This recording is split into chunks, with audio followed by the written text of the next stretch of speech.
গৌৰৱ গগৈ যোৰহাটত টিকট দিয়াৰ লগে লগে উজনি অসমত কংগ্ৰেছে যেন অক্সিজেন ঘূৰাই পাইছে।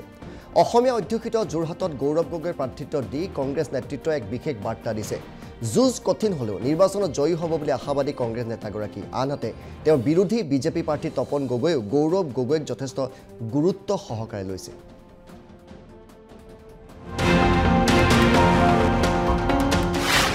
বিচাৰিছিল নগাঁৱত, পালে যোৰহাটত। যোৰহাটত জয়ী হৈ আহিব পাৰিবনে গৌৰৱ গগৈ?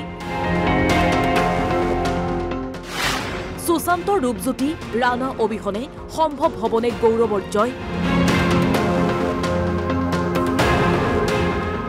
দীৰ্ঘ প্ৰতীক্ষাৰ অন্তত মঙলবাৰে কংগ্ৰেছে প্ৰকাশ কৰে অসমৰ 12 সমষ্টিৰ প্ৰাৰ্থীৰ তালিকা। এই তালিকাৰ আচৰিত নামটো আছিল যোৰহাটৰ প্ৰাৰ্থী গৌৰৱ গগৈ। নগাঁৱৰ প্ৰাৰ্থীৰূপে চৰ্চাত থকা গৌৰৱক যোৰহাটৰ পৰা প্ৰাৰ্থিত্ব দিয়াত সকলো আচৰিত হয়। লগে লগে প্ৰশ্ন উঠিছে, বলিৰ পথা হ'ল নেকি গৌৰৱ গগৈ? গৌৰৱ গগৈয়ে সপোনতো ভবা নাছিল যোৰহাটত প্ৰাৰ্থিত্ব পাব। নগাঁও সমষ্টিতহে সক্ৰিয় হৈ আছিল গৌৰৱ গগৈ। ভূপেন বৰা আৰু দেৱব্ৰত শইকীয়াই যোৰহাটৰ পৰা বিচাৰিছিল গৌৰৱক। গৌৰৱে জানে সংখ্যালঘু ভোট অবিহনে তেওঁৰ বিজয় সহজসাধ্য নহ'ব। যোৰহাটৰ অধিকাংশ সমষ্টিতে আছে আহোম জনগোষ্ঠীৰ লোক। সেয়ে গৌৰৱৰ মুখত ওলাল চাউলুং চুকাফাৰ নাম। আমি এতিয়া অলপ দিন আগত আমি বানপানী অঞ্চলত দেখা পালোঁ যে এতিয়াও আমাৰ ৰাস্তা আন্তঃগাঁথনি যথেষ্ট বেয়া। আজি গাঁৱৰ ভিতৰত ৰাস্তাবোৰ একদম বেয়ালৈ গৈছে।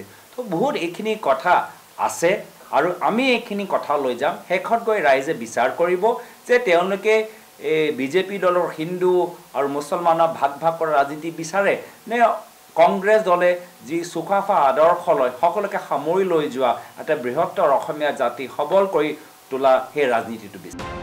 গৌৰৱৰ মতে বিজেপিক এইবাৰ যোৰহাটবাসীয়ে প্ৰত্যাখ্যান কৰিব। চাওক, বিজেপি দলে কথাবোৰ অলপ বেছি কয়, কিন্তু তলে তলে তেওঁলোকৰ স্থিতি ইমান ভাল নহয়। সেই কথাবোৰ তেওঁলোকৰ প্ৰাৰ্থী তালিকাৰ জৰিয়তে আমি গম পাই গৈছোঁ। এজন কেন্দ্ৰীয় মন্ত্ৰীক কৰ্তন কৰিবলৈ হ'ল, এজন প্ৰাক্তন মুখ্যমন্ত্ৰীক আনিবলৈ হ'ল, এজন ৰাজ্যসভা সাংসদ আনিবলৈ হ'ল। সকলোৰে কাৰ্যকাল আছিলে, কিন্তু নিজে গম পাই গৈছে যে তেওঁলোকৰ আজি গ্ৰাউণ্ডত কৰ্মীসকলৰ লগত বা নিজৰ ভিতৰীয়া যে তেওঁলোকৰ এটা শীতল যুদ্ধ চলি আছে পুৰণা বিজেপি আৰু নতুন বিজেপি, তাৰ কাৰণে আজি এটা বিসম্বাদৰ এটা পৰিৱেশ চলি আছে। আৰু সেইকাৰণে আজি বিজেপি এনেধৰণৰ এটা বিশৃংখলাত থকা প্ৰাৰ্থী তালিকা প্ৰকাশ কৰিছে। অৱশ্যে গৌৰৱৰ প্ৰতিদ্বন্দ্বী বিজেপিৰ তপন গগৈয়ে গৌৰৱ গগৈৰ সৈতে যুঁজখন কঠিন হ'ব বুলি মন্তব্য কৰিছে। আমি কাকো দুৰ্বল বুলি নাভাবোঁ। অপজিশ্যনত যি পাৰ্টি যিয়ে নাথাকক, কিন্তু ভাৰতীয় জনতা পাৰ্টীয়ে জিকিব এইটো কথা।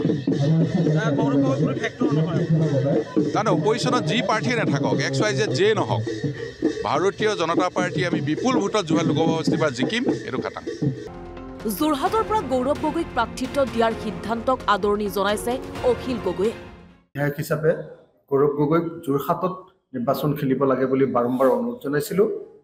আৰু এই সন্দৰ্ভত মই ৰাহুল গান্ধী ডাঙৰীয়াকো অনুৰোধ কৰিছিলোঁ যে গৌৰৱ গগৈক যোৰহাটত নিৰ্বাচন খেলিবৰ কাৰণে অনুমতি প্ৰদান কৰিব লাগে।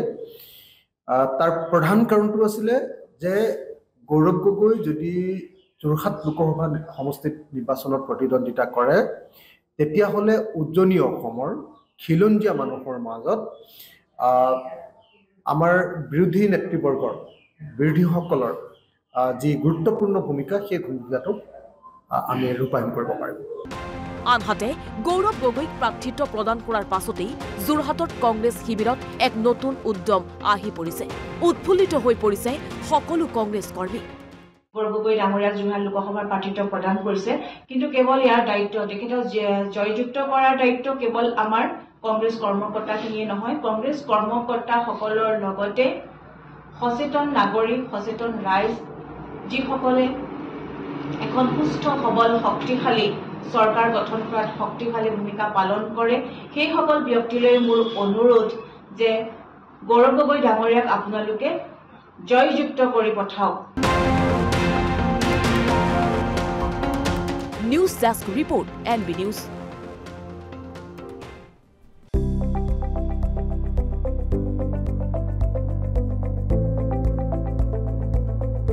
NB নিউজ, সহজ সৰল ভাষাত নৱভাৰতৰ কথা।